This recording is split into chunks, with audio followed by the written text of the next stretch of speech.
अब हम पढ़ेंगे यहाँ से बजट एवं राजकोषीय नीति, मतलब बजट एंड फिजिकल पॉलिसी। अगर हम इसके बारे में देखें तो बजट सरकार का सर्वप्रमुख वित्तीय दस्तावेज है जो आगामी वित्तीय वर्ष के लिए सरकार के आय व्यय एवं आर्थिक दृष्टिकोण को प्रस्तुत करता है। बजट क्या है? वो सरकार का एक बहुत ही सर्वप्रमुख वित्तीय दस्तावेज है जो आने वाले वर्ष के लिए सरकार के आय व्यय एवं जो आर्थिक दृष्टिकोण को प्रस्तुत करता है। बजट किस प्रकार का लेख पत्र है? तो ये सरकार की राजकोषीय नीति का लेख पत्र है। भारतीय बजट का प्रणेता जेम्स विल्सन को माना जाता है। भारत का प्रथम बजट 18 फरवरी 1860 ईस्वी को प्रस्तुत किया गया था। भारतीय संविधान भारत को आर्टिकल 112 के अंतर्गत सार्वजनिक बजट बनाने की अधिकारिता प्रदान करता है। स्वतंत्र भारत का प्रथम बजट किसके द्वारा पेश किया गया? तो आर.के. षणमुखम शेट्टी के द्वारा। भारत में बजट प्रति वर्ष 1 फरवरी को प्रस्तुत किया जाता है। भारत की प्रथम पूर्णकालिक महिला वित्त मंत्री निर्मला सीतारमण जी हैं। हाल के वर्षों में संघीय सरकार के बजट में व्यय की सबसे बड़ी मद ब्याज भुगतान रही है। भारत में बजट का राजस्व अनुमान वित्त मंत्रालय के द्वारा तैयार किया जाता है। भारत का पहला अंतरिम बजट किसने और कब प्रस्तुत किया? तो मोरारजी देसाई ने वर्ष 1962 से 63 में प्रस्तुत किया। भारत में सार्वजनिक व्यय के योजनागत एवं गैर योजनागत व्यय के वर्गीकरण को वर्ष 2017-18 के बजट में समाप्त किया गया। भारत में शून्य आधारित बजट सर्वप्रथम राजीव गांधी ने प्रस्तुत किया था। शून्य आधारित बजट का जनक पीटर ए पायर को माना जाता है। सर्वप्रथम वर्ष 1973 में अमेरिका के जॉर्जिया प्रांत में जीरो बेस्ड बजटिंग को अपनाया गया था। बाद में इसे अमेरिका के संघीय बजट 1979 ईस्वी में भी अपनाया गया। भारत में इसे सर्वप्रथम वर्ष 1987-88 के आम बजट में लागू किया गया। फिर से देखिए, शून्य आधारित बजट का जनक पीटर ए पायर को माना जाता है। इसने जो है सर्वप्रथम वर्ष 1973 में अमेरिका के जॉर्जिया प्रांत में जीरो बेस्ड बजटिंग को अपनाया गया। बाद में इसे अमेरिका के संघीय बजट 1979 ईस्वी में भी अपनाया गया था। भारत में इसे सर्वप्रथम वर्ष 1987-88 के आम बजट में लागू किया गया था। आगे है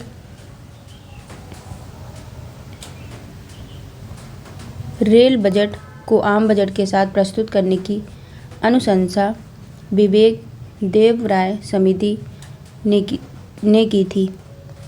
भारत में सर्वाधिक बार बजट पेश करने वाले वित्त मंत्री मोरारजी देसाई हैं। निष्पादन बजट परफॉर्मेंस बजट की अवधारणा संयुक्त राज्य अमेरिका से लिया गया है। भारत में आर्थिक समीक्षा मतलब इकोनॉमिक सर्वे को तैयार करने के लिए वित्त मंत्रालय के आर्थिक कार्य विभाग के आर्थिक प्रभाग द्वारा उत्तरदायी है। सरकार की आय व्यय ऋण तथा करारोपण से संबंधित क्रियाएं राजकोषीय नीति कहलाती है। भारत में राजकोषीय नीति को कौन निर्धारित करता है? तो वित्त मंत्रालय निर्धारित करता है। राजकोषीय नीति के 4 मुख्य पक्ष क्या हैं? तो संसाधनों का आवंटन, आय का वितरण, आर्थिक स्थिरता तथा आर्थिक विकास। भारत सरकार के बजट के कुल घाटे में सबसे अधिक योगदान किसका है? तो ये राजकोषीय घाटे का है।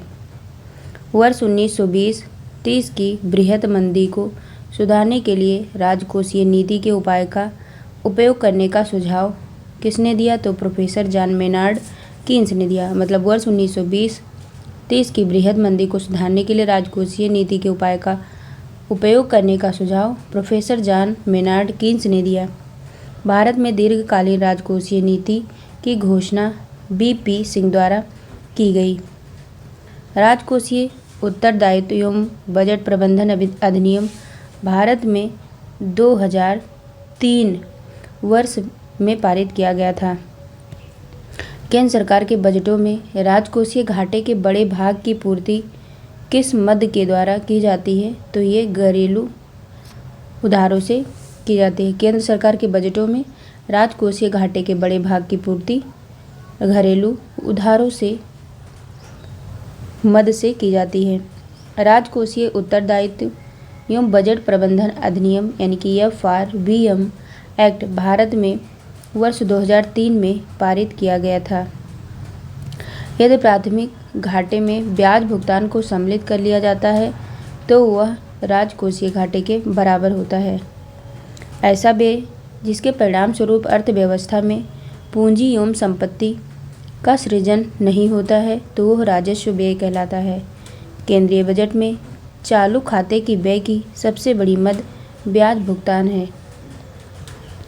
राजकोषीय घाटे की अवधारणा 1985 ईस्वी में सुखमय चक्रवर्ती समिति ने प्रस्तुत की थी।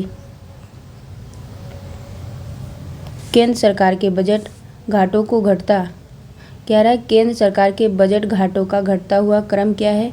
तो पहले राजकोषीय घाटा ग्रेटर देन आगम घाटा ग्रेटर देन आरंभिक घाटा मतलब प्रारंभिक घाटा। अगर हम बात करें पहले राजकोषीय घाटा होगा फिर आगम फिर प्रारंभिक। फिर अगला है निर्वीक योजना का उद्देश्य क्या है? तो निर्वीक योजना का उद्देश्य उच्चतर निर्यात ऋण वितरण करना मतलब उच्चतर निर्यात ऋण वितरण। राजकोषीय घाटे में से ब्याज भुगतान घटाने पर प्राप्त प्रतिफल को प्राथमिक घाटा की संज्ञा दी जाती है। किस वित्तीय वर्ष में? कह रहा किसी वित्तीय वर्ष में जब कुल राजस्व प्राप्तियां कुल राजस्व व्यय से कम हो तो उसे क्या कहेंगे? राजस्व घाटा। राजस्व घाटे में से पूंजी परिसंपत्तियों के सृजन हेतु अनुदान को घटाने पर क्या प्राप्त होता है? तो प्रभावी राजस्व घाटा प्राप्त होता है। प्रभावी राजस्व घाटा किसके द्वारा प्रस्तुत किया जाता है? तो लोक लेखा समिति के द्वारा प्रस्तुत किया जाता है। संसद में बजट संबंधी प्रक्रिया के विषय में मांग की राशि को घटाकर 1 रुपये करने को नीति कटौती प्रस्ताव कहा जाता है। क्या है? संसद में बजट संबंधी प्रक्रिया के विषय में मांग की पूर्ति को घटाकर 1 रुपया करने को नीति कटौती प्रस्ताव कहते हैं। फिर से देखिए, संसद में बजट संबंधी प्रक्रिया के विषय में मांग की राशि को घटाकर अगर 1 रुपया कर दिया जाए तो उसे हम कहेंगे नीति कटौती प्रस्ताव मतलब पॉलिसी कट प्रपोजल। भारत में परिणामोन्मुख बजट मतलब आउटकम बजट पहली बार 2005 में प्रस्तुत किया गया। वित्तीय वर्ष 1973-74 के लिए पेश किए गए आम बजट को ब्लैक बजट कहा गया। कब? 1973-74 के लिए जो पेश किया गया आम बजट उसको ब्लैक बजट कहा गया। शून्य आधारित बजट को सूर्यास्त बजट नाम से भी जाना जाता है। जमा बीमा और क्रेडिट गारंटी निगम यानी कि DICGC को जमाकर्ता के लिए जमा राशि बीमा का दायरा बढ़ाकर 5 लाख रुपए किया गया है। वित्त मंत्री वित्त विधेयक द्वारा नए करों के रोपण वर्तमान कर ढांचे में सुधार या उसी रूप में अनुमोदित करने का प्रस्ताव रखते हैं। विनिर्माण क्षेत्र में नई कंपनियों के लिए निगम कर की दर को कम करके 15% स्तर पर लाने का निर्णय लिया गया है। किसी वित्तीय वर्ष में बजटीय व्यवहारों से उत्पन्न राजकोषीय घाटे की पूर्ति के लिए आंतरिक या मुआय स्रोतों से प्राप्त किए गए ऋण को सार्वजनिक ऋण कहते हैं। अगला है केंद्रीय बजट 2023-24 के अनुसार चालू वित्त वर्ष के लिए आर्थिक विकास दर की 7% अनुमानित है। बजट 2023-24 में कितनी प्रमुख प्राथमिकताएं निर्धारित की गई हैं? तो 7 सप्त ऋषि नामित 7 प्राथमिकताएं जो निर्धारित की गई हैं उसे हम सप्त ऋषि नामित नाम से जानते हैं। बजट 2023-24 में श्री अन्न को किस फसल के लिए संदर्भित किया गया है? तो जो श्री अन्न है उसके अंतर्गत मोटे अनाज या पोषक अनाज। बजट 2023-24 के अनुसार केंद्र सरकार द्वारा 157 नए नर्सिंग कॉलेज स्थापित किए जाएंगे। बजट 2023-24 में 2047 तक मतलब क्या बजट 2023-24 में वर्ष 2047 तक सिकल सेल एनीमिया को खत्म करने के लिए एक मिशन की घोषणा की गई। राजकोषीय नीति का आरंभ वर्ष 1936 में माना जाता है। वित्तीय वर्ष 2023-24 में सरकार ने पूंजीगत व्यय में 33% मतलब 10 लाख करोड़ रुपए वृद्धि की घोषणा की है। जब सरकारी व्यय में वृद्धि के कारण क्या हो जाएगा? जब सरकारी व्यय में वृद्धि के कारण निजी व्यय अथवा निवेश में कमी होती है तो उसे क्राउडिंग आउट प्रभाव कहते हैं। वर्ष 2011-12 के बजट में प्रभावी राजस्व घाटा पेश किया गया। राजकोषीय घाटे की अवधारणा को वर्ष 1985 में सुखमय चक्रवर्ती समिति ने प्रस्तुत किया था। राजकोषीय नीति अपना प्रभाव बजट कर, सार्वजनिक व्यय तथा ऋण उपायों या उपकरणों के प्रयोग से उत्पन्न करती है। आर्थिक मंदी के दौरान राजकोषीय क्या है? आर्थिक मंदी के दौरान राजकोषीय नीति के अंतर्गत करों में वृद्धि उपाय अपनाया जाता है। वर्ष 2023-24 के केंद्रीय बजट में राजकोषीय घाटा 5.9% दर पर स्थिर रखा गया है। भारत में बजट घाटे को पूरा करने की तदर्थ ट्रेजरी बिल प्रणाली को 31 मार्च 1997 से समाप्त कर दिया गया। नई कर व्यवस्था में व्यक्तिगत आयकर में छूट की सीमा को 7 लाख रुपए राशि तक बढ़ाया जाएगा। बजट के अनुसार मोटे अनाज के लिए ग्लोबल हब क्या होगा? तो ये बजट के अनुसार मोटे अनाजों के लिए global hub the Indian institute of millet research Hyderabad होगा। पीएम प्रमाण योजना क्या है? तो पीएम प्रमाण योजना का उद्देश्य है मतलब पीएम प्रमाण योजना का उद्देश्य रासायनिक उर्वरकों पर सब्सिडी का बोझ कम करना है। फिर आगे है, जॉन मथाई को वर्ष 1950 में भारतीय गणतंत्र का पहला केंद्रीय बजट पेश करने का गौरव प्राप्त हुआ। अगला कृषि एवं संबद्ध क्षेत्र एग्रीकल्चर एंड एलाइड सेक्टर्स।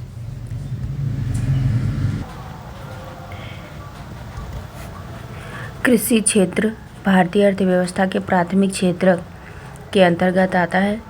कृषि एवं संबद्ध क्षेत्र से तात्पर्य खेती, मत्स्य पालन, पशुपालन एवं बागवानी खेत आदि से है। क्या है? कृषि क्षेत्र भारतीय अर्थव्यवस्था के प्राथमिक क्षेत्र यानी प्राइमरी सेक्टर के अंतर्गत आते हैं। कृषि एवं संबद्ध क्षेत्र से तात्पर्य है कि खेती, मत्स्य पालन, पशुपालन एवं बागवानी आदि से है। भारतीय संविधान में कृषि को किस सूची के अंतर्गत रखा गया है? तो कृषि राज्य सूची के 7वीं अनुसूची में वर्णित है। केंद्रीय बागवानी संस्थान नागालैंड में अवस्थित है। कृषि मूल्य आयोग की स्थापना प्रोफेसर ML दंतवाला के अध्यक्षता में की गई थी।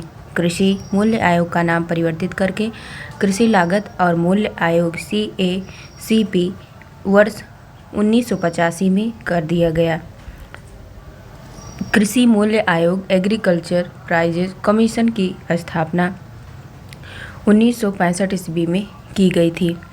कृषि लागत एवं मूल्य आयोग CACP का मुख्यालय नई दिल्ली में स्थित है। भारत में एग्रो इकोलॉजिकल जोन्स की कुल संख्या 20 है। भारत में सकल मूल्यवर्धन GVA में कृषि एवं उससे संबंधित क्षेत्र का अंश 20.2% है, यानी कि वर्ष 2020-21 के अकॉर्डिंग। भारत के कृषि साख एग्रीकल्चर क्रेडिट के संस्थागत स्रोत का घटता हुआ क्रम वाणिज्यिक बैंक, सरकारी बैंक तथा क्षेत्रीय ग्रामीण बैंक है। कृषि लागत एवं मूल्य आयोग CACP द्वारा न्यूनतम समर्थन मूल्य MSP की संस्तुति वर्ष में 2 बार की जाती है। राष्ट्रीय स्तर पर कृषि विपणन सहकारिताओं का शीर्ष संगठन नेफेड है। भारत में कृषि श्रम शक्ति को प्रत्यक्ष रोजगार प्रदान करता है। कितना?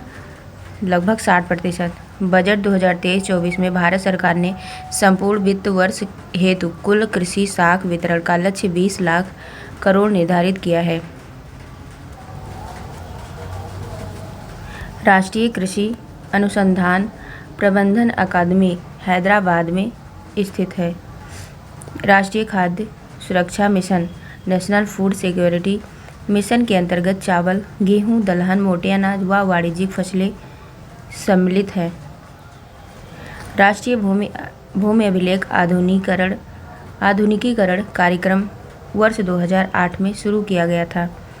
1 हेक्टेयर से कम कृषि भूमि सीमांत जोतें कहलाता है। गन्ने की उचित एवं लाभप्रद कीमत को आर्थिक मामलों की मंत्रिमंडलीय समिति अनुमानित करता है। भारत में विश्व कृषि संगणना कार्यक्रम के अंतर्गत प्रथम कृषि संगणना वर्ष 1970 में की गई थी। तत्पश्चात प्रत्येक 5 वर्ष के अंतराल पर 3 चरणों में कृषि संगणना संपन्न कराई जाती रही है। फिर आगे है मौसम आधारित फसल बीमा योजना सर्वप्रथम कर्नाटक द्वारा लागू की गई थी। राष्ट्रीय प्रतिदर्श सर्वेक्षण कार्यालय के वर्ष 2019 के आंकड़ों के अनुसार ग्रामीण परिवारों में कृषि में विनियोजित परिवारों का प्रतिशत 57.8% है। राष्ट्रीय कृषि तकनीक परियोजना का पोषण भारत में विश्व बैंक अंतर्राष्ट्रीय वित्त प्रदायी अभिकरण के द्वारा होता है। भारत सरकार ने चाय, कॉफ़ी, रबर और तंबाकू की कीमतों को स्थिर रखने हेतु कीमत स्थिरीकरण कोष की स्थापना का निर्णय लिया है। राष्ट्रीय खाद्य सुरक्षा मिशन वर्ष 2007-08 में प्रारंभ किया गया था। कृषि लागत और कीमत आयोग commission for agriculture cost and prices CACP वर्तमान में न्यूनतम समर्थन मूल्य MSP के अंतर्गत कुल 23 यानी कि 22+1 फसलों के मूल्यों की घोषणा करता है। 7 अनाज, 5 दलहन, 7 तिलहन और 4 वाणिज्यिक फसलें। अगर हम बात करें UNDP ने यूनाइटेड नेशन डेवलपमेंट प्रोग्राम ने प्रोफेसर MS स्वामीनाथन जी को आर्थिक पारिस्थितिकी का पिता यानी कि फादर ऑफ इकोनॉमिक इकोलॉजी कहा है। नेक्स्ट है भारतीय राष्ट्रीय कृषि सहकारी विपणन संघ NAFED कृषि विपणन से संबंधित है। भारतीय चारागाह एवं चारा अनुसंधान संस्थान झांसी में स्थित है। सरकार खाद्य पदार्थों का क्रय अधिप्राप्ति मूल्य पर करती है। कृषि क्षेत्र में सर्वाधिक वृद्धि दर 8वीं पंचवर्षीय योजना में हुई थी। खाद्यान्न की अधिप्राप्ति वितरण और भंडारण करने वाली नोडल एजेंसी भारतीय खाद्य निगम FCI है। उत्तर प्रदेश कृषि अनुसंधान परिषद लखनऊ में स्थित है। प्रथम विश्व खाद्य पुरस्कार वर्ष 1987 में भारत के कृषि वैज्ञानिक एवं हरित क्रांति के जनक प्रोफेसर MS स्वामीनाथन को प्रदान किया गया था। भूमि विकास बैंकों द्वारा प्रदान किए जाने वाले कृषि ऋण की प्रकृति दीर्घकालिक होती है। राष्ट्रीय जैव उर्वरक विकास केंद्र गाजियाबाद उत्तर प्रदेश में स्थित है। भारत की औसत फसल गहनता लगभग 142% है। भारत में न्यूनतम समर्थन मूल्य MSP की अवधारणा की सिफारिश लक्ष्मीकांत झा समिति द्वारा वर्ष 1965 में 1965 में लागू की गई। हैंडबुक ऑफ एग्रीकल्चर भारतीय कृषि अनुसंधान द्वारा प्रकाशित की जाती है। क्या है? हैंडबुक ऑफ एग्रीकल्चर, ये भारतीय कृषि अनुसंधान परिषद के द्वारा जो है प्रकाशित की जाती है। भारत सरकार के कृषि एवं सहकारिता विभाग द्वारा रेन फेड एरिया डेवलपमेंट कार्यक्रम वर्ष 2011-12 में शुरू किया गया। जनसंख्या का दबाव, प्रचंड बेरोजगारी तथा भूजोत का छोटा आकार भारतीय कृषि की निम्न उत्पादकता का मुख्य कारण है। केंद्रीय खाद्य तकनीकी अनुसंधान मैसूर में स्थित है।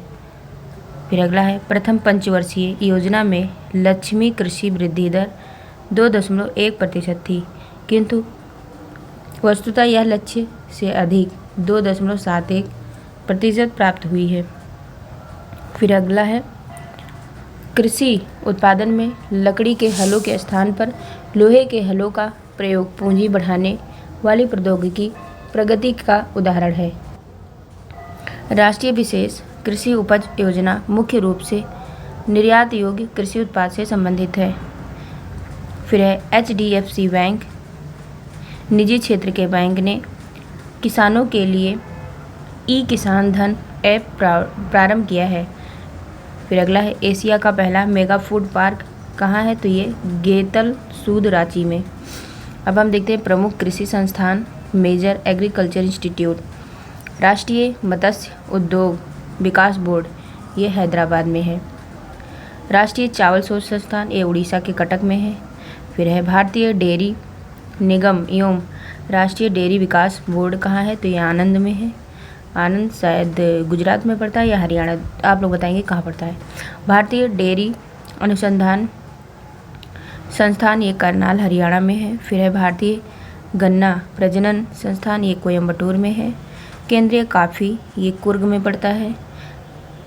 केंद्रीय काफ़ी अनुसंधान संस्थान कुर्ग में है और काफ़ी अनुसंधान संस्थान ये चिकमंगलौर में है। जूट कृषि अनुसंधान संस्थान बैरकपुर में है और केंद्रीय उर्वरक गुणवत्ता नियंत्रण और प्रशिक्षण संस्थान फरीदाबाद में है। टिड्डी चेतावनी संगठन कहाँ है? तो जोधपुर में है। कृषि विपणन एवं निरीक्षण निदेशालय फरीदाबाद में है। राष्ट्रीय पौधे संरक्षण एवं प्रशिक्षण संस्थान हैदराबाद में है। फिर अगला है, चौधरी चरण सिंह राष्ट्रीय कृषि विपणन, ये जयपुर में है। केंद्रीय चारा बीज उत्पादन फार्म हैसर घट्टा में है। फिर विवेकानंद पर्वतीय कृषि अनुसंधानशाला अल्मोड़ा में है।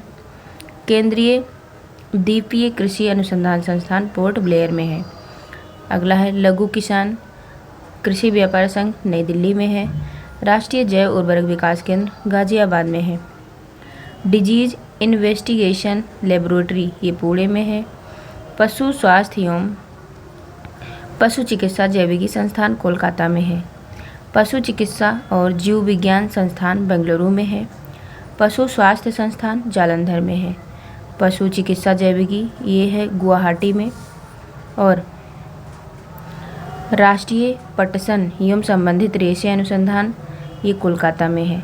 भारतीय प्राकृतिक रेजिन्स एवं गम संस्थान, ये रांची में है। आगे देखते हैं, उद्योग क्षेत्र यानी इंडस्ट्री सेक्टर में देखेंगे। इसकी बात करें तो व्यवसायिक क्रियाकलापों के उत्पादन पक्ष को उद्योग कहा जाता है। क्या है? व्यवसायिक क्रियाकलापों के उत्पादन पक्ष को उद्योग कहा जाता है। ये ऐसी व्यवसायिक क्रिया है जो वस्तुओं के उत्पादन, परिष्करण अथवा निर्माण से संबंधित होती है। औद्योगिकरण की प्रक्रिया तीव्र होने के साथ साथ अर्थव्यवस्था के कृषि क्षेत्र का अंश कम हो जाता है। ज्ञान आधारित उद्योग की संज्ञा सूचना प्रौद्योगिकी को दी जाती है। भारत के किन 8 उद्योगों को मूल उद्योगों का दर्जा प्राप्त है? तो कच्चा तेल, पेट्रोलियम, रिफाइनरी उत्पाद और प्राकृतिक गैस, उर्वरक, कोयला, विद्युत, सीमेंट तथा तैयार इस्पात। 8 मूल उद्योगों के सूचकांक में सर्वाधिक योगदान किसका है? तो यह है रिफाइनरी उत्पाद का सर्वाधिक, मतलब 8 मूल उद्योगों के सूचकांक में सर्वाधिक योगदान रिफाइनरी उत्पाद का है। अगला है, भारत की प्रथम औद्योगिक नीति की घोषणा 6 अप्रैल 1948 को तत्कालीन उद्योग एवं वाणिज्य मंत्री डॉक्टर श्यामा प्रसाद मुखर्जी द्वारा की गई थी। अगला है औद्योगिक और वित्तीय पुनर्निर्माण बोर्ड किससे संबंधित है? तो ये रुग्ण इकाइयों के पुनर्निर्माण एवं वित्तीयन से संबंधित है। अगला है औद्योगिक नीति के द्वितीय वर्ग के अंतर्गत कितने आधारभूत उद्योग आते हैं? तो ये 6 आते हैं। कौन कौन? कोयला, लौह इस्पात, वायुयान निर्माण, जलयान निर्माण, टेलीफोन तथा खनिज तेल प्रसंस्करण उद्योग। बजट 2023-24 के अनुसार राष्ट्रीय हरित हाइड्रोजन मिशन के लिए कुल 19,700 करोड़ होगा। वर्ष 2030 तक 5 MMT वार्षिक उत्पादन का लक्ष्य है। फिर अगला है भारत में लघु स्तर का सबसे मुख्य उद्योग हथकरघा उद्योग है। कंपनी द्वारा अभिदत्त पूंजी पर लाभांश की घोषणा की जाती है। निजीकरण से क्या आशय है? तो निजीकरण से निजी क्षेत्र को स्वामित्व और प्रबंधन का हस्तांतरण आशय है। वर्तमान में कपड़ा निर्यात में भारत का विश्व में दूसरा स्थान प्राप्त है। अगला है भारत में मेगा फूड पार्क्स योजना का उद्देश्य खाद्य प्रसंस्करण उद्योग के लिए अवसंरचना सुविधाओं में सुधार लाना। वर्ष 2005 में गठित राष्ट्रीय निवेश निधि का मुख्य उद्देश्य क्या है? तो यह है सामाजिक क्षेत्र की परियोजनाओं में निवेश करना। VSNL की स्थापना वर्ष 2000 में की गई थी। कागज विनिर्माण उद्योग के लिए प्रसिद्ध कौन से स्थान है? तो यमुनानगर है जो कि हरियाणा में, और बल्लापुर है महाराष्ट्र में, तथा कमलापुर है तेलंगाना में। कमलापुर कहाँ है? तो ये तेलंगाना में। आगे है मेक इन इंडिया कार्यक्रम को कह रहा है। मेक इन इंडिया कार्यक्रम का लोगो क्या है? तो ये है मेक इन इंडिया का शेर। फिर आधार क्षय एवं लाभ स्थानांतरण पद का संदर्भ बहुराष्ट्रीय कंपनियों द्वारा किए जाने वाले कर अपवंचन पर प्रतिबंध लगाना है। उद्योगों में लघु क्या हो जाएगा?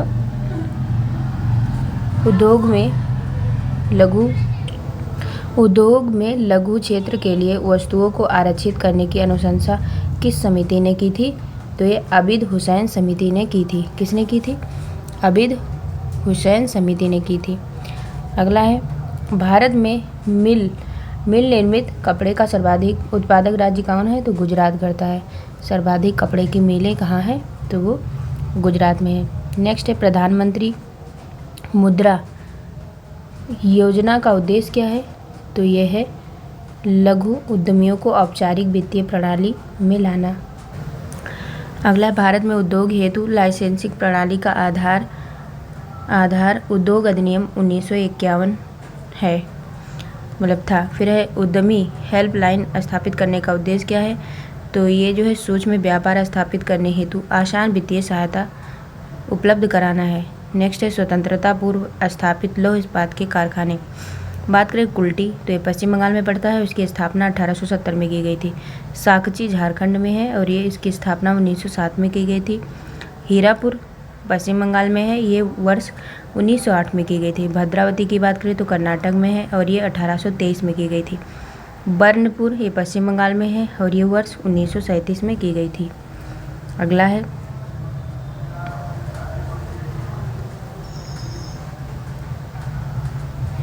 भारत सरकार द्वारा महारत्न योजना की शुरुआत वर्ष दिसंबर 2009 में की गई थी। भारत का सबसे बड़ा संगठित एवं व्यापक उद्योग कपड़ा उद्योग है। भारत की सिलिकॉन घाटी की संज्ञा बेंगलुरु को प्रदान की गई है। राष्ट्रीय नवीकरण कोष का गठन क्यों किया गया है? तो ये उद्योगों के आधुनिकीकरण के पश्चात विस्थापित श्रमिकों की पुनर्स्थापना के लिए किया गया है। वर्ष 1991 में उदारीकरण यानी कि लिबरलाइजेशन, निजीकरण, प्राइवेटाइजेशन और भूमंडलीकरण, ग्लोबलाइजेशन की नई आर्थिक नीति की घोषणा नरसिम्हा राव सरकार द्वारा की गई थी। सूक्ष्म, लघु एवं मध्यम विकास अधिनियम वर्ष 2006 में पारित किया गया। कॉर्पोरेट सोशल रिस्पॉन्सिबिलिटी संबंधी कानून सर्वप्रथम भारत देश में बनाया गया।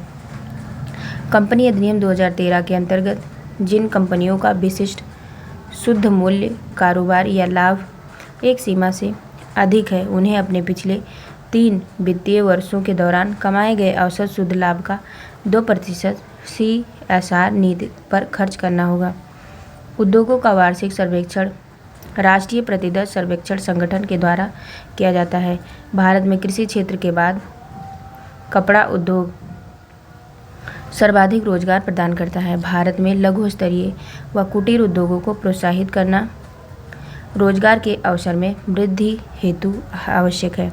केंद्रीय सांख्यिकी संगठन CSO द्वारा औद्योगिक निष्पादन सूचकांक के आधार वर्ष को वर्ष 2005 से बदलकर नया आधार वर्ष 2011-12 कर दिया गया है। रोजगार की दृष्टि से उत्तर प्रदेश का सबसे बड़ा उद्योग हथकरघा उद्योग है। वर्ष 1999 में SBS राघवन की अध्यक्षता में प्रतिस्पर्धा नीति पर कानून समिति गठन हुआ था। भारत में सहकारी स्वामित्व वाले पहले उर्वरक कारखाने की स्थापना वर्ष 1991 में सिंदरी, जो कि बिहार में पड़ता है, वहाँ की गई थी। कब? 1991 में। अगला है भारत में उदार औद्योगिक नीति वर्ष 1991 में अपनाई गई थी। अगला है औद्योगिक उत्पादन सूचकांक का आकलन कितने अंतराल पर किया जाता है? तो ये कितने अंतराल पर किया जाता है? ये मासिक आधार पर किया जाता है। वह उद्योग जो स्थानीय कच्चे मालों का उपयोग करते हैं कुटीर उद्योग कहलाते हैं। सूचना क्रांति के जनक की संज्ञा आर्थर C क्लार्क को दी जाती है। मीरा सेठ समिति हथकरघा के विकास से संबंधित है। असंगठित सेक्टर के उद्योग के लिए गठित राष्ट्रीय आयोग के अध्यक्ष अर्जुन सेन गुप्ता हैं। सत्यम समिति का संबंध वस्त्र नीति से है। भारत में राज्य वित्त निगमों ने मुख्य रूप से मध्यम छोटे पैमाने के उद्योग में सहायता दी है। भारत में पर्यटन और होटल उद्योग के विकास का उत्तरदायित्व भारत पर्यटन विकास निगम पर है। नायक समिति लघु उद्योग से संबंधित है। आधुनिक सभ्यता के विकास के लिए सबसे मूलभूत उद्योग लौह इस्पात उद्योग को माना जाता है। चीनी को नियंत्रण मुक्त करने के लिए C रंगराजन ने सिफारिश की थी। वर्ष 1991-92 में जिससे सार्वजनिक उद्यमों में विनिवेश प्रारंभ हुआ।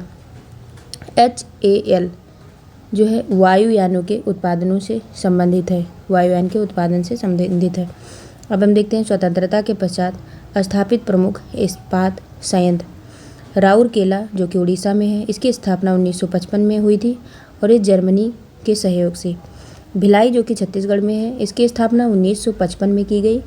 ये पूर्व सोवियत संघ के सहयोग से किया गया।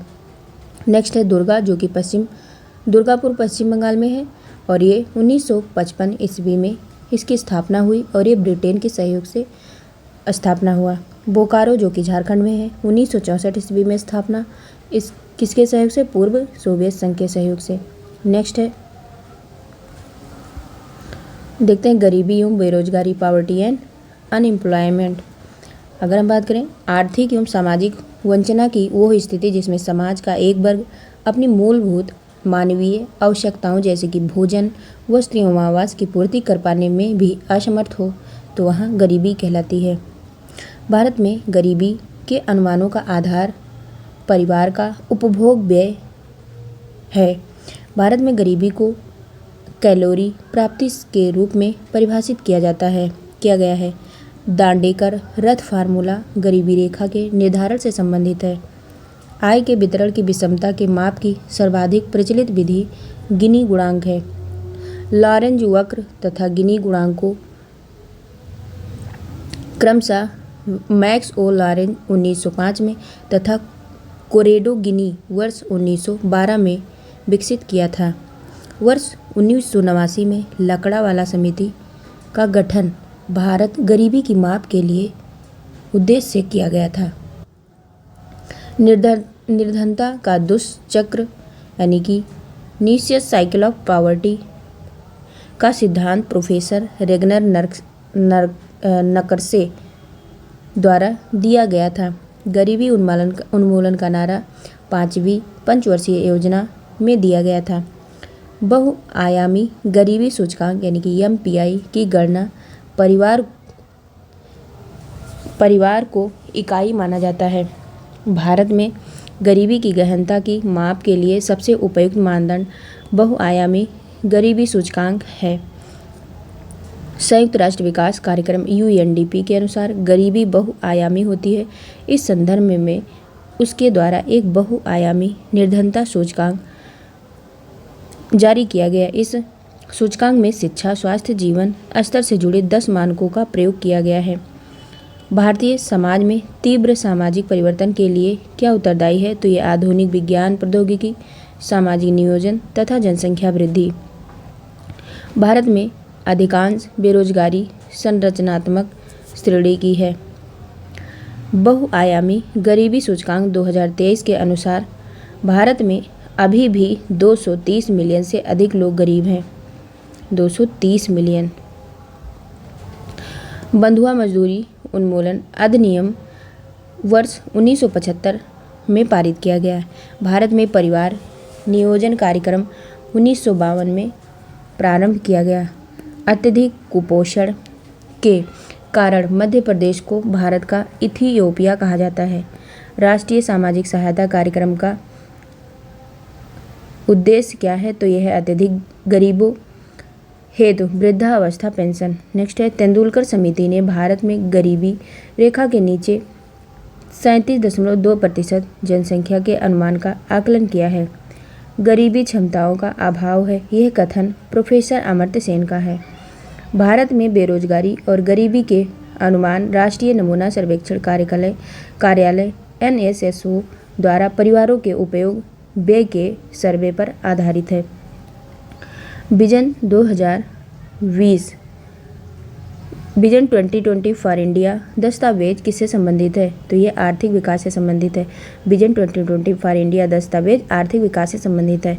निर्धनता उन्मूलन के लिए 20 सूत्रीय आर्थिक कार्यक्रम वर्ष 1982 में आरंभ किया गया था।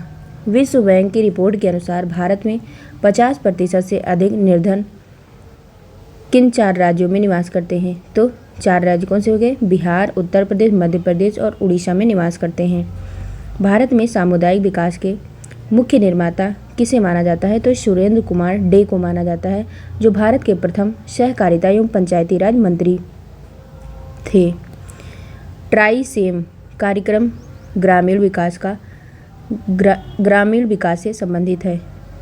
भारत में निर्धनता के स्तर का आकलन किया जाता है, तो ये परिवार के उपभोग व्यय के आधार पर किया जाता है।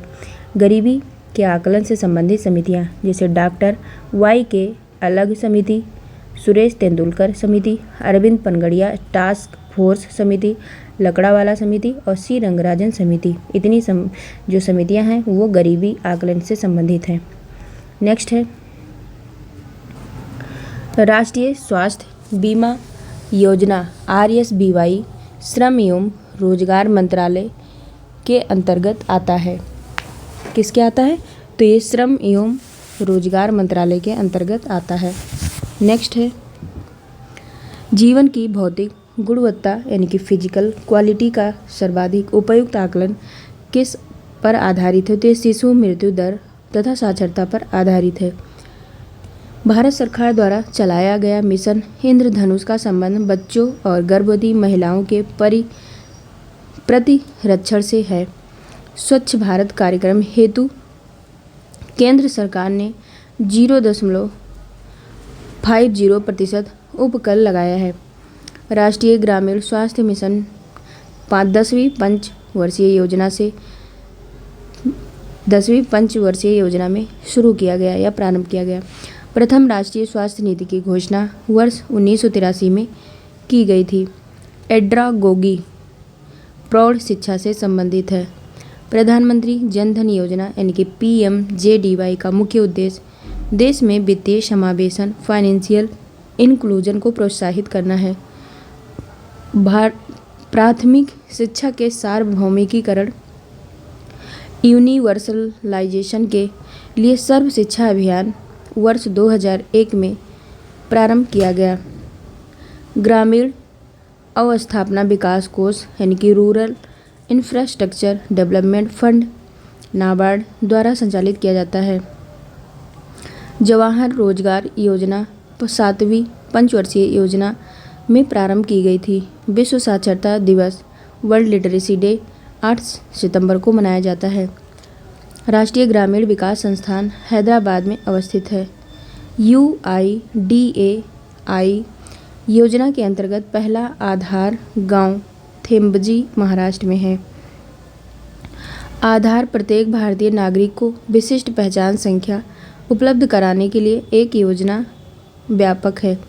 यदि कोई व्यक्ति प्रतिदिन 8 घंटे कार्य के साथ 273 दिनों तक रोजगार में है तो उसे पूर्ण रोजगार युक्त कहा जाता है। अगला है ग्रामीण विकास से संबंधित महत्वाकांक्षी कार्यक्रम पूरा को सर्वप्रथम डॉक्टर APJ अब्दुल कलाम ने प्रारंभ किया था। भारत सरकार द्वारा संचालित सबके लिए आवास योजना वर्ष 2022 तक पूर्ण करने का लक्ष्य है। मध्यम भोजन हेतु प्रबंध तथा वित्तीय व्यवस्था मानव संसाधन विकास मंत्रालय द्वारा की जाती है। भारत में अक्षय पात्र फाउंडेशन का संबंध प्राथमिक विद्यालयों को भोजन वितरण करने से है। संयुक्त राष्ट्र संघ ने वर्ष 2015 तक सबके लिए शिक्षा का लक्ष्य निर्धारित किया था। ऑपरेशन ब्लैक बोर्ड प्राथमिक शिक्षा से संबंधित है। भारत में शिक्षित बेरोजगारों का सर्वाधिक प्रतिशत केरल राज्य में है। लोकनायक जयप्रकाश नारायण के जन्म दिवस पर सांसद आदर्श ग्राम योजना 11 अक्टूबर 2014 को प्रारंभ किया गया था। समन्वित ग्रामीण विकास योजना यानी कि integrated rural development scheme IRDP का मुख्य लक्ष्य ग्रामीण क्षेत्रों में गरीबी रेखा से के नीचे परिवारों को रोजगार दिलाना है। विकेंद्रीकरण क्या है? विभेदीकृत ब्याज योजना का उद्देश्य किस उद्देश्य हेतु रियायती ऋण प्रदान करना था? तो ये गरीबों को खाद्य सुरक्षा हेतु। विकसित देशों में किस प्रकार की बेरोजगारी पाई जाती है? तो ये चक्रीय तथा घर्षण बेरोजगारी पाई जाती है। हथकरघा क्षेत्र में राजीव गांधी शिल्पी स्वास्थ्य बीमा योजना कपड़ा मंत्रालय द्वारा शुरू की गई थी।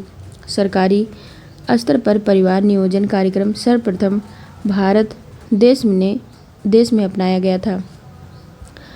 पर्यावरणीय कुछ नेट्स वक्र पर्यावरणीय क्षति एवं प्रति व्यक्ति GDP के मध्य संबंध दर्शाता है। इस पर्यावरणीय कुछ नेट्स वक्र का आकार उल्टा U आकार का होता है।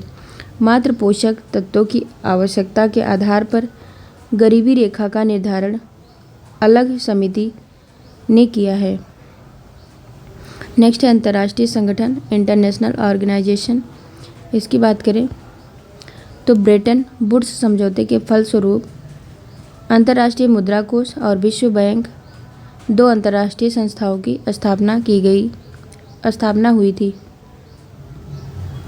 विश्व बैंक के प्रथम अध्यक्ष यूजीन मेयर थे। विश्व बैंक का मुख्यालय वाशिंगटन DC में है। वर्तमान में विश्व बैंक के सदस्यों की संख्या 189 है। नौरू इसका 189वां देश है। विश्व बैंक के वर्तमान अध्यक्ष जो है वो अजय बंगा हैं। अंतर्राष्ट्रीय मुद्रा कोष IMF की स्थापना हैरी डी हॉइट USA के हैं। इनके योजना प्रारूप के आधार पर की गई है। IMF की 14वीं सामान्य समीक्षा के तहत निर्धारित कोटे में भारत का 8वां स्थान है। विकासशील देशों में निजी उद्योगों को निवेश के लिए विश्व बैंक समूह की अंतर्राष्ट्रीय वित्त निगम संस्था पूंजी उपलब्ध कराती है। वर्तमान IMF के शीर्ष 3 कोटा धारक राष्ट्रों में अमेरिका 17.43%, जापान 6.47% व चीन 6.40% राष्ट्रों में शामिल है। भारत में राज्यों की अवधारणा भारत में राज्यों की अवस्थापना सुधार के लिए विश्व बैंक द्वारा ऋण एवं अनुदान दिए जाते हैं। फिर अगला है अंतर्राष्ट्रीय विकास संघ IDA को विश्व बैंक की उदार ऋण देने वाली खिड़की कहा जाता है। फिर अगला है विश्व आर्थिक संभावना रिपोर्ट आवधिक रूप से विश्व बैंक द्वारा जारी की जाती है। मानव विकास रिपोर्ट विश्व बैंक प्रकाशित करता है। फिर नेक्स्ट है अंतर्राष्ट्रीय मुद्रा कोष एवं विश्व बैंक में अंतर। विश्व बैंक द्वारा सदस्य देशों के संतुलित विकास हेतु दीर्घकालिक ऋण उपलब्ध कराया जाता है, जबकि अंतर्राष्ट्रीय मुद्रा कोष द्वारा सदस्य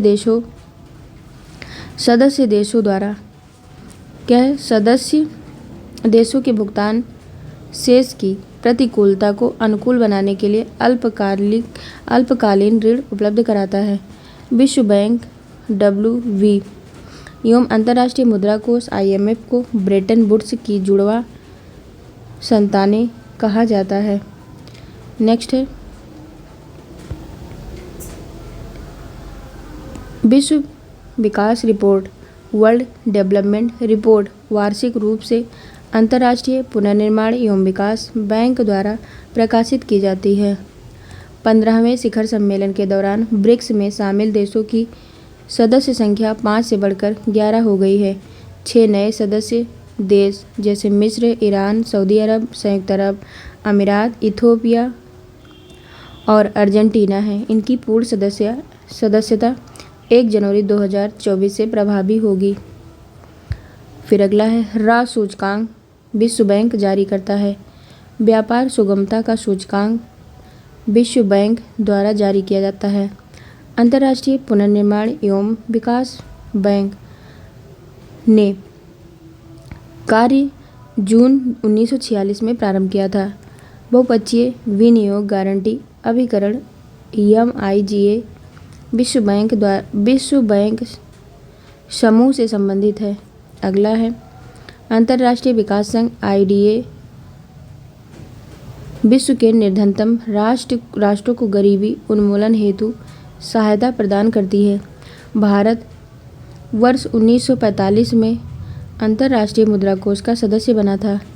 अंतर्राष्ट्रीय मुद्रा कोष का प्रमुख कार्य क्या है? तो यह सदस्य देशों की भुगतान संतुलन संबंधी समस्याओं के समाधान में सहायता करना। नेक्स्ट है अंतर्राष्ट्रीय मुद्रा कोष में भारत का अंशदान तथा मताधिकार क्रमशः 2.76% एवं 2.64% है। भारत विश्व बैंक समूह की किस संस्था का सदस्य नहीं है? तो निवेश संबंधी विवाद निपटान हेतु अंतर्राष्ट्रीय केंद्र ICSI क्या हो जाएगा?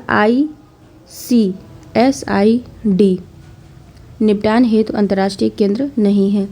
वैश्विक वित्तीय स्थिरता रिपोर्ट किसके द्वारा जारी की जाती है? तो अंतर्राष्ट्रीय मुद्रा कोष के द्वारा जारी की जाती है। अंतर्राष्ट्रीय मुद्रा कोष IMF का प्रमुख कार्य क्या है? तो ये सदस्य देशों के भुगतान शेष की प्रतिकूलता को अनुकूल बनाने के लिए सहायता यानी कि ऋण प्रदान करना होता है। विशेष आहरण अधिकार SDR का प्रयोग किस प्रकार से नहीं किया जाता है? तो स्वतंत्र विनिमय बाजार में विनिमय माध्यम के रूप में प्रयोग करना नहीं किया जाता है। ठीक, अगला है अंतर्राष्ट्रीय वित्त निगम IFC का मुख्य उद्देश्य क्या है? तो विकासशील देशों में निजी उद्योगों के लिए बिना गारंटी यानी कि धन ऋण की व्यवस्था करना। एशियाई विकास बैंक ADB के बोर्ड ऑफ गवर्नर में कौन भारत का पदेन गवर्नर होता है? तो ये वित्त मंत्री होता है। विशेष आहरण अधिकार SDR के अंतर्गत कौन सी अंतर्राष्ट्रीय मुद्राएं सम्मिलित हैं? तो ये अमेरिकी डॉलर, जापानी येन, चाइनीज युआन, यूरो और पाउंड स्टर्लिंग। संयुक्त राष्ट्र सुरक्षा परिषद के अस्थायी सदस्यों की संख्या 5 है। कौन कौन से? चीन, फ्रांस, रूस, ब्रिटेन एवं संयुक्त राज्य अमेरिका। नेक्स्ट है यूरोपीय आर्थिक समुदाय का मुख्यालय ब्रुसेल्स में स्थित है। यूरोपियन यूनियन (ईयू) की एक एजेंसी यूरोपीय स्थिरता तंत्र का क्या कार्य है? तो ये यूरो क्षेत्र के देशों को वित्तीय सहायता उपलब्ध करना। संयुक्त राष्ट्र संघ के सदस्यों की संख्या 193 है।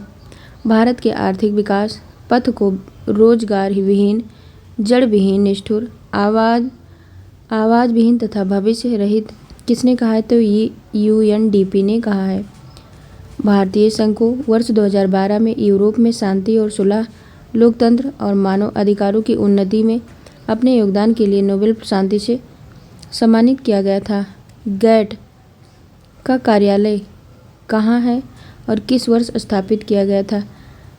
गैट मतलब general agreement on traffic and trade, इसका फुल फॉर्म है GATT का फुल फॉर्म है। तो ये वर्ष 1948 में जिनेवा में स्थापित किया गया था।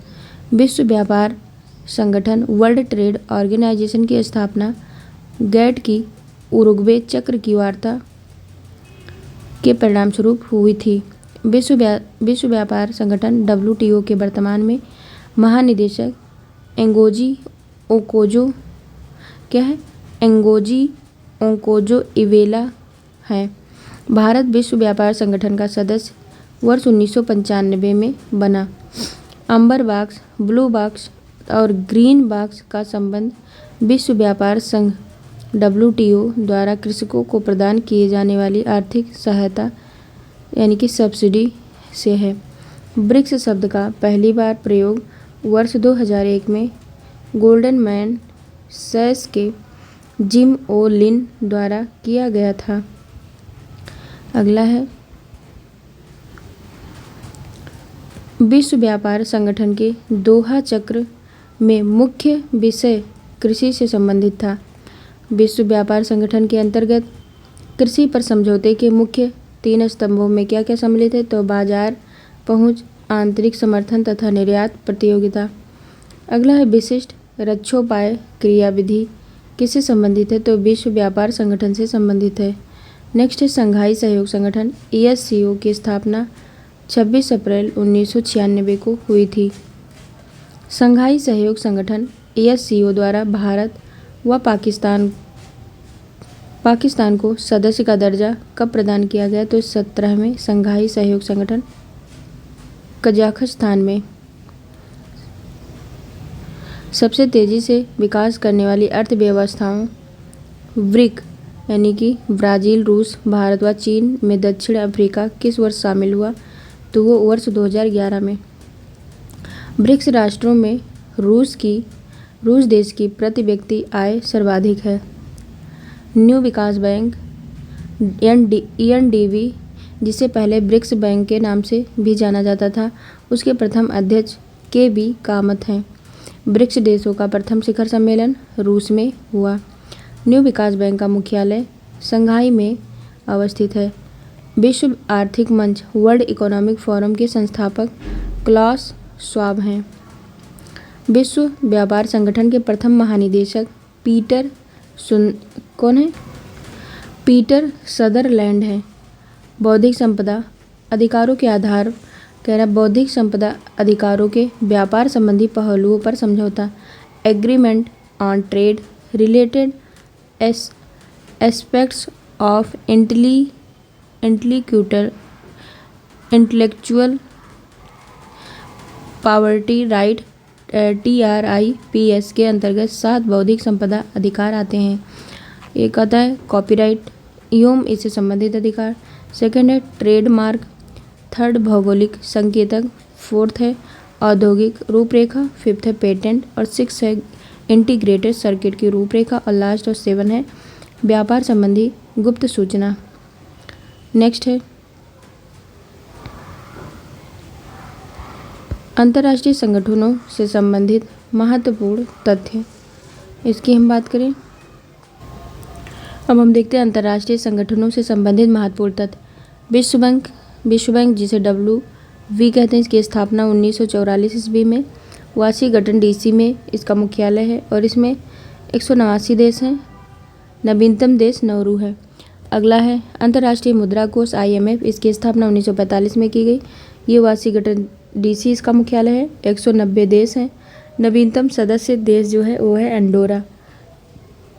अगला है विश्व व्यापार संगठन WTO, इसका जो है 1995 स्थापना हुआ।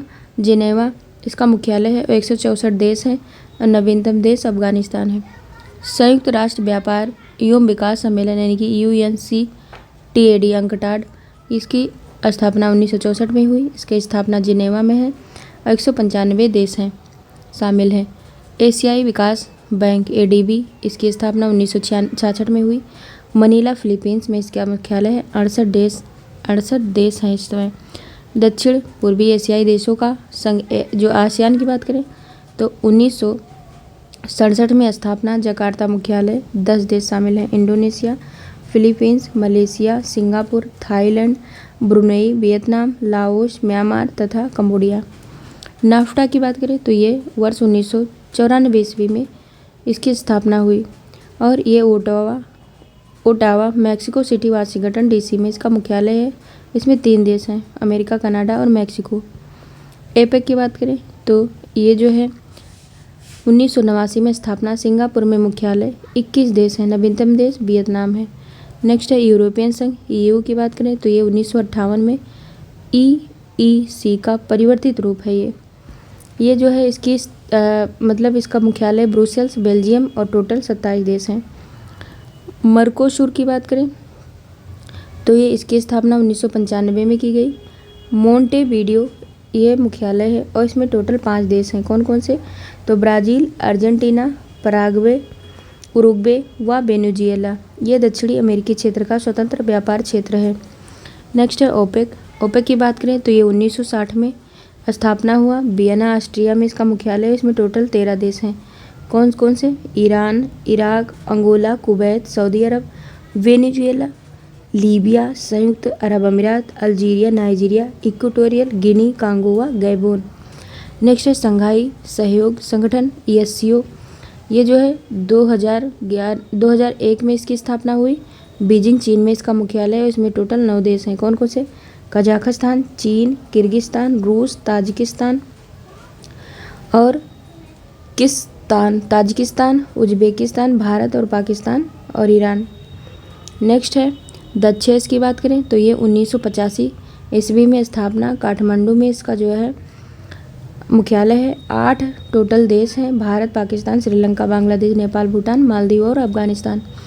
आर्थिक सहयोग एवं विकास संगठन OECD की बात करें तो इसकी स्थापना 1948 में की गई और ये पेरिस फ्रांस में इसका मुख्यालय है। टोटल 36 देश हैं।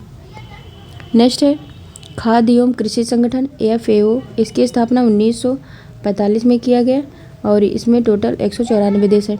अगला है न्यू डेवलपमेंट बैंक NDB, इसकी स्थापना 2015 में की गई और ये जो है संघाई चीन में मुख्यालय है। इसमें टोटल 9 देश हैं। कौन कौन से? ब्राज़ील, रूस, भारत, चीन, दक्षिण अफ्रीका, बांग्लादेश, संयुक्त अरब अमीरात, उरुग्वे और मिस्र। एशियाई क्लियरिंग यूनियन ACU की बात करें तो ये 1975 में इसकी स्थापना हुई और ये तेहरान में इसका क्या है? इसका मुख्यालय है और इसमें टोटल 9 देश हैं। कौन कौन से? भारत, पाकिस्तान, बांग्लादेश, नेपाल, श्रीलंका, ईरान, भूटान, मालदीव व म्यांमार। नेक्स्ट है संयुक्त राष्ट्र संघ, ये जो है UNO, इसका शॉर्ट नाम है और ये 1945 में इसकी स्थापना हुई। न्यूयॉर्क में इसका मुख्यालय है। 193 देश हैं। दक्षिणी सूडान 193वां देश है। नेक्स्ट है G7, ये 1975 में इसकी स्थापना हुई। कब हुई? 1975 में और 1975 में इसकी स्थापना हुई और इसमें टोटल 7 देश हैं। कौन कौन से? France, Germany, Italy, Canada, Japan, संयुक्त राज्य अमेरिका और यूनाइटेड। अगला है G15 की बात करें तो इसकी स्थापना 1989 में हुई और इसमें टोटल 17 विकासशील देश का संगठन क्या है, 17 विकासशील देशों का संगठन है। G20 की बात करें तो ये 1999 में इसकी स्थापना हुई और इसमें 19 औद्योगिक एवं उभरती अर्थव्यवस्थाएं तथा यूरोपीय संघ का समूह एवं अफ्रीकी संघ शामिल है। नेक्स्ट है वैश्विक रिपोर्ट सूचकांक 2022-23। इसकी हम बात करें, देखो वैश्विक रिपोर्ट सूचकांक 2022-23 एक दृष्टि में अगर देखें, पहला अगर देखें तो विश्व प्रसन्नता सूचकांक वर्ल्ड हैप्पीनेस इंडेक्स 2023, इसमें ये जारी कौन करता है, तो ये UN sustainable development solution network UNSDSN जारी करता है। शीर्ष इसमें कौन है, पहला फिनलैंड, फिर डेनमार्क, फिर है थर्ड पे आइसलैंड और फोर्थ पे इजराइल और फिफ्थ में नीदरलैंड। और निम्न स्थान में सबसे ज़्यादा तो इसमें Afghanistan, Lebanon, Sierra Leone, Zimbabwe, Congo. और भारत का स्थान इसमें 126वां है, 2022 में 136वें स्थान पर था। नेक्स्ट है वैश्विक नवाचार सूचकांक 2023, इसको जो है विश्व बौद्धिक संपदा संगठन WIPO, कार्नेल विश्वविद्यालय न्यूयॉर्क तथा INSEAD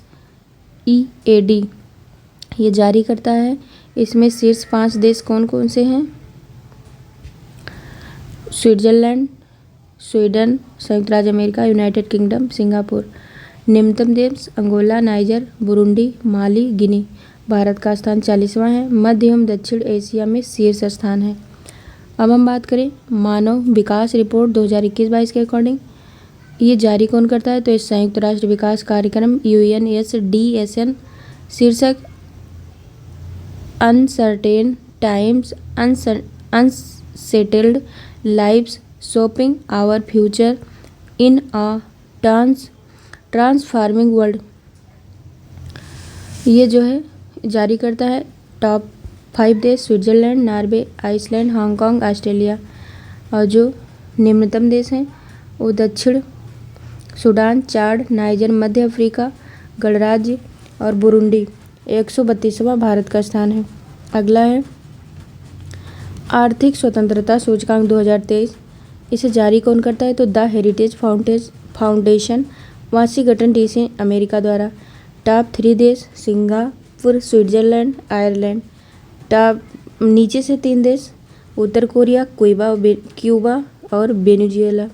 भारत का स्थान 131वां है। नेक्स्ट है अंतर्राष्ट्रीय बौद्धिक संपदा अधिकार सूचकांक 2023, ये जो है वैश्विक बौद्धिक संपदा केंद्र GIPC 5 फरवरी 2020 ये जो है जारी करता है। इसमें टॉप 5 देश कौन है, संयुक्त राज्य अमेरिका, ब्रिटेन, फ्रांस, जर्मनी और स्वीडन। निम्न 5 देश की बात करें तो ये है वेनेजुएला, रूस, अल्जीरिया, पाकिस्तान और कुवैत। इसमें भारत का स्थान 42वां है। नेक्स्ट है वैश्विक लैंगिक अंतराल सूचकांक 2023, ये जो है विश्व आर्थिक मंच जारी करता है। इसमें टॉप 5 देश हैं आइसलैंड, नॉर्वे, फिनलैंड, न्यूजीलैंड और स्वीडन। और नीचे से 5 देश देखें तो उसमें से अफगानिस्तान, चाड, अल्जीरिया, ईरान और पाकिस्तान। भारत का स्थान 127वां। वैश्विक शांति सूचकांक की बात करें, ग्लोबल पीस इंडेक्स GPI 2023 की बात करें तो ये institute for economics and peace यानी कि IEP जारी करता है।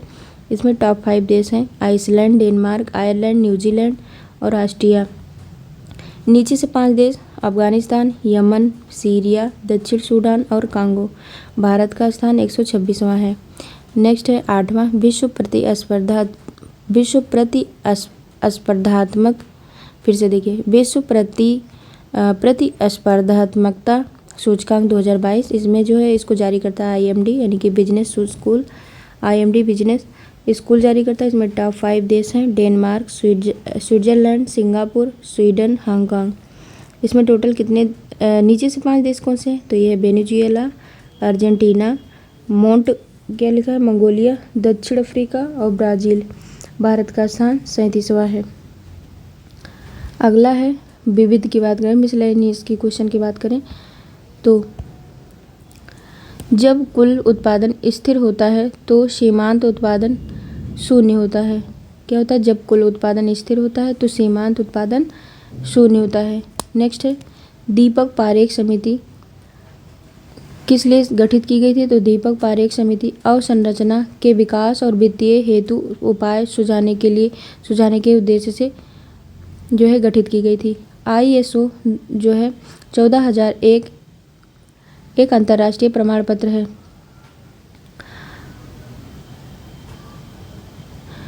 एक सेकंड, ये देखो ISO ये हो जाएगा, कितना हो जाएगा 14001 एक अंतर्राष्ट्रीय प्रमाण पत्र है।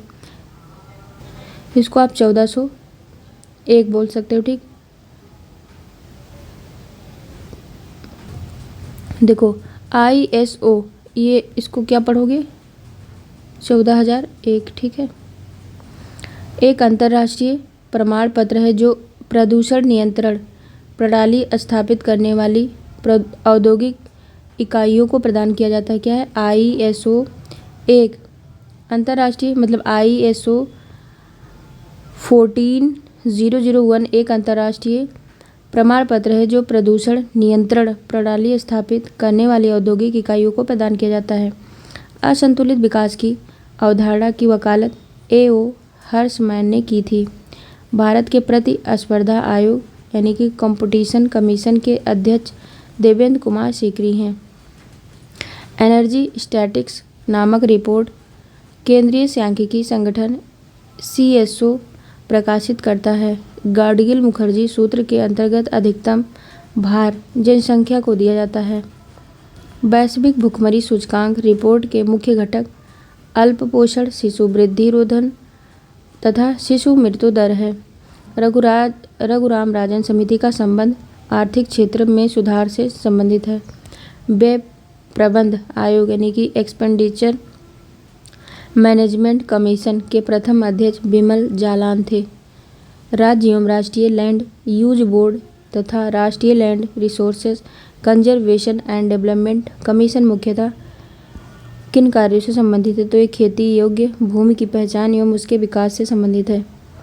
नेक्स्ट है भारत सरकार द्वारा फरवरी 2014 में गठित 7वें केंद्रीय वेतन आयोग का अध्यक्ष न्यायमूर्ति अशोक कुमार माथुर को नियुक्त किया गया था। India's economic policy the Gandhian blue print नामक पुस्तक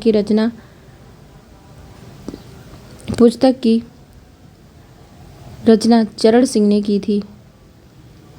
नेक्स्ट है वर्ष 1968 में स्वीडन की केंद्रीय बैंक के अल्फ्रेड नोबेल की स्मृति में अर्थशास्त्र का नोबेल पुरस्कार प्रारंभ किया गया था। नेक्स्ट है मराकेश संधि किससे संबंधित है? तो ये दृष्टिबाधित लोगों की शिक्षा से संबंधित है। कौन? मराकेश ट्रीटी या संधि। नेट मीटरिंग क्या है? नेट मीटरिंग परिवारों या उपभोक्ताओं द्वारा सौर ऊर्जा का उत्पादन और उपयोग से संबंधित है। विश्व उपभोक्ता अधिकार दिवस 15 मार्च को मनाया जाता है। सेम फैक्स योजना राजस्थान वित्त निगम यानी कि RFC द्वारा लागू की गई है। पिछड़े देशों के लिए रोलिंग प्लान का सुझाव गुरनार मिर्डन ने दिया था। व्यावसायिक संपत्तियों के न्यायशीलता सिद्धांत का प्रतिपादन महात्मा गांधी जी ने दिया था। किसी देश में आय का पुनर्वितरण करने का सर्वोत्तम मार्ग प्रगामी व्यय से संयुक्त प्रगामी कराधान है। फिर से देखिए, किसी देश में आय का पुनर्वितरण यानी कि रीडिस्ट्रीब्यूशन ऑफ इनकम करने का सर्वोत्तम मार्ग क्या है? तो ये प्रगामी व्यय से संयुक्त क्या लिखा है? संयुक्त प्रगामी कराधान। नेक्स्ट है ई-चौपाल नामक ग्रामीण विपणन तंत्र किससे संबंधित है? मतलब यह किसने प्रारंभ किया था? तो ये ITC ने प्रारंभ किया था। ई-चौपाल नामक ग्रामीण विपणन तंत्र ITC ने प्रारंभ किया था। नेक्स्ट है भारतीय उद्यमिता विकास। ITC का फुल फॉर्म देख लीजिए, इंटरनेशनल ट्रेड सेंटर जो है ITC। फिर है भारतीय उद्यमिता विकास संस्थान यानी कि Indian institute of entrepreneurship development कहाँ स्थित है? तो ये अहमदाबाद। इंदिरा गांधी राष्ट्रीय मानव संग्रहालय भोपाल में स्थित है। आर्थिक विकास यानी कि इकोनॉमिक डेवलपमेंट सामान्यतः किसके साथ युग्मित होता है? तो ये स्फीति के साथ। प्लानिंग एंड द पुअर नामक पुस्तक के लेखक B.S. मिन्हास हैं। राष्ट्रीय जन विकास एजेंसी जुलाई 1982 में स्थापित की गई थी।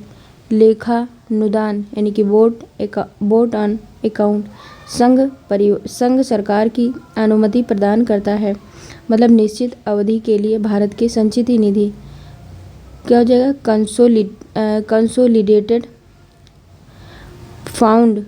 कंसोलिडेटेड फंड ऑफ इंडिया से धन निकालने के लिए।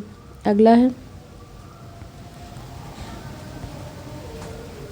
सार्वजनिक वस्तुओं यानी कि पब्लिक गुड्स की कीमत निर्धारण हेतु छाया कीमतों यानी कि शैडो प्राइस की अवधारणा को जे टिनबर्गिन ने प्रतिपादित किया था। उन्हें अर्थशास्त्र का प्रथम नोबेल पुरस्कार 1969 में प्रदान किया गया था। क्षेत्रीय ग्रामीण बैंकों को उनके प्रवर्तक बैंकों स्पॉन्सर बैंक्स में विलय करने की संस्तुति किसने दी थी? तो ये प्रोफेसर एम खुसरो की अध्यक्षता में 1989 में गठित कृषि साख समीक्षा समिति ने दी थी। फरवरी 2011 में संघीय पेट्रोलियम मंत्री द्वारा भारत का सबसे बड़ा नैपेथा क्रैकर संयंत्र का पानीपत हरियाणा में प्रारंभ किया गया था। भारत का पहला निवेश और ये देखो नैपेथा क्रैकर संयंत्र है, ये नैपेथा क्रैकर प्लांट बोलेंगे। भारत का पहला निवेश और विनिर्माण क्षेत्र यानी कि इन्वेस्टमेंट एंड मैन्युफैक्चरिंग जोन ये आंध्र प्रदेश में अवस्थित या स्थापित किया गया है। फिर है प्रोजेक्ट एरो का संबंध डाकघर से है। भारतीय पेटेंट कानून यानी कि इंडियन पेटेंट लॉ वर्ष 1972 में लागू हुआ था। सार्वजनिक निजी साझेदारी PPP मॉडल के अंतर्गत भारत की प्रथम रेलवे लाइन गुजरात में निर्मित की गई। भारत में आवासीय कीमतों का सूचकांक रेजिडेक्स वर्ष 2007 में प्रारंभ किया गया। भारत में प्रतिस्पर्धा आयोग कंपटीशन कमीशन का गठन वर्ष 2003 में किया गया। औपनिवेशिक अर्थव्यवस्था कॉलोनियल इकोनॉमिक्स से क्या तात्पर्य है? तो किसी देश की अर्थव्यवस्था का दूसरे देश द्वारा शामिल होना। राजकोषीय घाटे का क्या दुष्प्रभाव होता है? तो मुद्रास्फीति का बढ़ना एवं सरकार के ऋण भार में वृद्धि। अंग्रेजों ने भारत में अर्ध सामंतवादी प्रकार की आर्थिक व्यवस्था अपनाई थी यानी कि सेमी फ्यूडल। पूंजी का संग्रहण यानी कि द एक्युमुलेशन ऑफ कैपिटल नामक पुस्तक के लेखक जॉन रॉबिन्सन थे। राष्ट्रीय कृषि अर्थशास्त्र और नीति अनुसंधान केंद्र national agriculture centre for economics and policy research नई दिल्ली में अवस्थित है। विलियम डी नॉर्डहाउस व पॉल एम रोमर ने वर्ष 2018 में अर्थव्यवस्था पर जलवायु परिवर्तन के प्रभाव पर शोध किया। फिर अगला है physical responsibility and budget management act के अनुसार अर्थव्यवस्था की त्रैमासिक समीक्षा यानी कि क्वार्टरली रिव्यू करने के बाद विजय केलकर समिति 3 ने मार्च 2004 में की थी। भारतीय रिजर्व बैंक ने अर्थव्यवस्था की गति देने के उद्देश्य से पहली बार ऑपरेशन ट्विस्ट कब प्रारंभ किया? तो ये 23 दिसंबर 2019 को। गोल्डन हैंड शेक स्कीम स्वैच्छिक सेवानिवृत्ति से संबंधित है। अर्थशास्त्र की पुस्तक the theory of income employment and interest के लेखक J.M. कीन्स हैं। दृष्टिहीन विकलांग हेतु राष्ट्रीय संस्थान देहरादून में है। द्वितीय पेटेंट संशोधन अधिनियम को द्वितीय पेटेंट संशोधन अधिनियम को भारतीय संसद द्वारा अंतिम रूप से वर्ष 2002 में स्वीकृति प्रदान की गई। प्रिंसिपल ऑफ इकोनॉमिक्स वर्ष 1980 नामक पुस्तक के लेखक अल्फ्रेड मार्शल हैं। एडम स्मिथ की पुस्तक द वेल्थ ऑफ नेशन वर्ष 1776 में प्रकाशित हुई। पूर्ति पक्ष अर्थशास्त्र यानी कि काउंटर पार्ट इकोनॉमिक्स मुख्यतः उत्पादक के दृष्टिकोण पर आधारित है। अर्थव्यवस्था में उत्पादन के कारकों यानी कि फैक्टर्स ऑफ प्रोडक्शन में भूमि, श्रम, पूंजी एवं उद्यमशीलता शामिल होता है। आर्थिक विकास के क्षेत्र दृष्टिकोण सेक्टर थीसिस के प्रतिपादक फिशर तथा क्लार्क थे। ब्रेक इवन बिंदु क्या है? तो वो स्थिति जब किसी फर्म को न हानि हो रही हो और न लाभ हो रहा है तो उसे हम ब्रेक इवन बिंदु कहते हैं। फर्ग्यूसन मापदंड कल्याण अर्थशास्त्र यानी कि वेलफेयर इकोनॉमिक्स से संबंधित है। विदेशी मुद्रा भंडार के घटक तो पहला है आरबीआई की विदेशी मुद्रा परिसंपत्तियाँ, सेकंड है आरबीआई के स्वर्ण भंडार, थर्ड है सरकार को एसडीआर यानी कि स्पेशल ड्राइंग राइट्स राशि, फोर्थ है आईएमएफ के पास आरक्षित निधि। तो ये था पूरा कंप्लीट इकोनॉमिक। तो अगर आप लोग को ये वीडियो अच्छा लगता है तो प्लीज़ इसे लाइक, सब्सक्राइब और कमेंट करें। मुझे अच्छा लगेगा अगर आप लोग सब्सक्राइब करेंगे तो, बाकी नहीं करेंगे तो कोई बात नहीं। जय हिंद, जय भारत।